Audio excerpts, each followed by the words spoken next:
Le drame de cette scène me hante encore. Repenser à Kojis revient à repenser à ce personnage et surtout à ce moment. Nous sommes à l'épisode 22. Tout semblait pourtant résolu. Zéro, en serrant la main de Femia, concède la victoire. Il accepte son plan et tous deux plaisantent. Un instant léger, hors du temps, présage de tempête.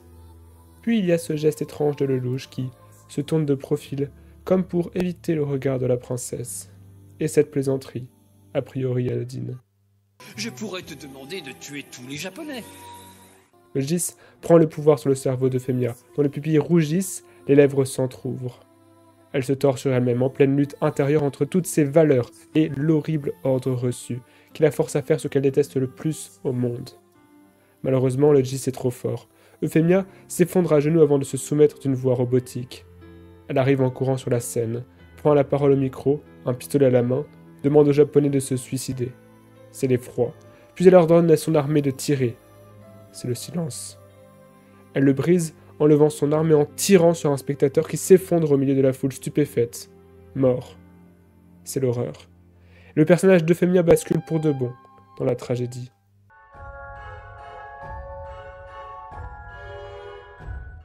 Ce qui rend ce massacre si terrible, presque absurde, c'est la nature réellement bonne d'Euphemia.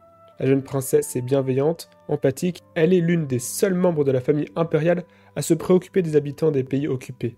On peut aussi noter que sa moralité intacte la distingue de l'immense majorité des personnages de la série, prêts à se pervertir pour atteindre leur but.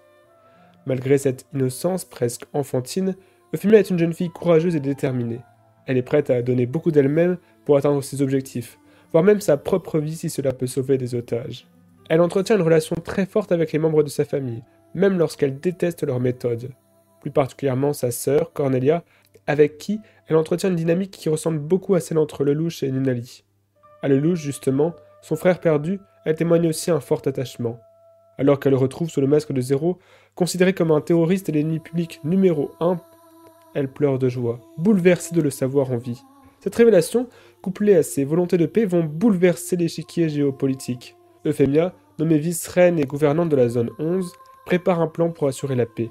Elle devient le visage d'une possible évolution non violente, d'une possible réforme du système. Cet idéal moral est le même que celui que Suzaku, et elle le rend possible. Les deux jeunes gens s'étaient rencontrés dans l'anime bien plus tôt, un peu par hasard. Ils avaient passé une journée ensemble, alors que Suzaku ignorait que Fi était une princesse. La simplicité de cette rencontre et de leurs échanges séduit Euphemia et les deux jeunes gens ne cessent de se rapprocher. La nouvelle vice-reine choisit de le nommer son protecteur personnel. Suzaku devient une forme de chevalier errant devenu chevalier servant d'une dame, comme les plus grands héros de la légende arthurienne, notamment Lancelot. C'est d'ailleurs le nom de son nightmare et Arthur le nom de son chat. Les histoires de ces deux personnages sont d'ailleurs remplies de parallèles. Mais si seuls Suzaku et Lancelot, son couple avec Euphemia rappelle plutôt celui de Tristan et Iseux, un couple destin tragique condamné par un sort cruel. Pendant que Lelouch donne l'ordre du massacre à Euphemia, Suzaku est inconscient. Il reprend connaissance au milieu de l'horreur. Il est brisé, déchiré et surtout incrédule. Il connaît Euphemia mieux que personne, sait que cela n'a pu arriver. Et il a raison, cela n'aurait rationnellement jamais dû arriver. Pourtant c'est bel et bien ce qui se produit devant ses yeux effarés. Les Japonais s'effondrent les uns après les autres dans une mare de sang. Peu après, Suzaku assiste impuissant à la mort d'Euphemia, abattu par Zéro. En s'effondrant, sa victime prononce seulement 2 mots. Une question terrible qui n'appelle aucune réponse. Il n'y en a pas. Tout ce qui vient de se dérouler, jusqu'à ce meurtre fratricide est horrible, absurde, comme l'est la simple idée de la guerre. Suzaku fonce sur Lelouch, fou de rage, s'empare du corps d'Euphemia, puis il fonce jusqu'à son vaisseau, prend le corps ensanglanté de son amour dans ses bras et demande à ce qu'on la sauve. Bien sûr, c'est trop tard. À son chevet, alors qu'il sanglote en serrant nerveusement l'insigne de chevalier que Fi lui a offert, Suzaku entend sa voix. L'agonisante a tout oublié du massacre, de tout ce qui est arrivé sous l'effet du gis, qui continue de s'embarrer de son esprit, par spasme. Elle lui demande si la cérémonie s'est bien passée, alors que la caméra montre tout le Japon qui se soulève, poussé par la haine de son nom. Suzaku n'a pas le cœur à lui dire une vérité qu'il ne comprend pas lui-même. Il se compose un sourire de façade, inondé de larmes, et lui ment sur son lit de mort. Ils échangent quelques dernières phrases, comme si rien n'était arrivé, comme si leur futur commun subsistait. et elle s'éteint doucement, dans la scène la plus triste de tout l'animé, où les pleurs de joie de fille se mêlent à ceux d'affliction de son amant anéanti.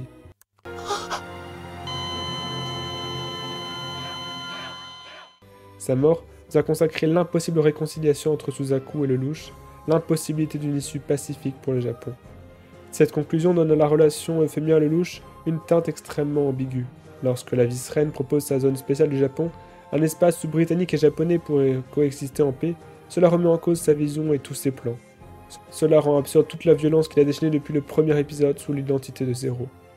Lelouch finit par accepter sa proposition, comprenant que contre toute attente, une solution de paix pacifique est possible. Et nous en revenons à cette scène, où le Gis vient tout bouleverser. La gestuelle de Lelouch est troublante, son trait d'humour douteux. Il a beau nous répéter que c'était involontaire, être effaré par la violence déchaînée, il est difficile de savoir si, au fond de lui, de manière au moins inconsciente, il n'a pas voulu cet ordre. Ce massacre donne l'avantage à son camp, donne raison à ses visions belliqueuses. Il avait d'ailleurs d'abord refusé l'idée de la zone spéciale du Japon. Le doute ne sera jamais véritablement dissipé sur ses intentions. Lelouch assiste au carnage en spectateur passif, puis retrouve Euphemia au milieu des cadavres. La princesse, encore sous l'effet du Gis, tient un pistolet à la main, et pour l'arrêter, il l'abat. En même temps qu'il tire, il prononce ces mots étranges. À l'extérieur, ses partisans crient au génie en voyant des centaines de Japonais mourir. Peu après, Lelouch manipule la vérité sans hésitation, et fait d'Euphemia un symbole de haine et d'oppression. Aux yeux de l'injuste postérité, la princesse qui voulait à tout prix la paix demeurera Euphemia la sanglante.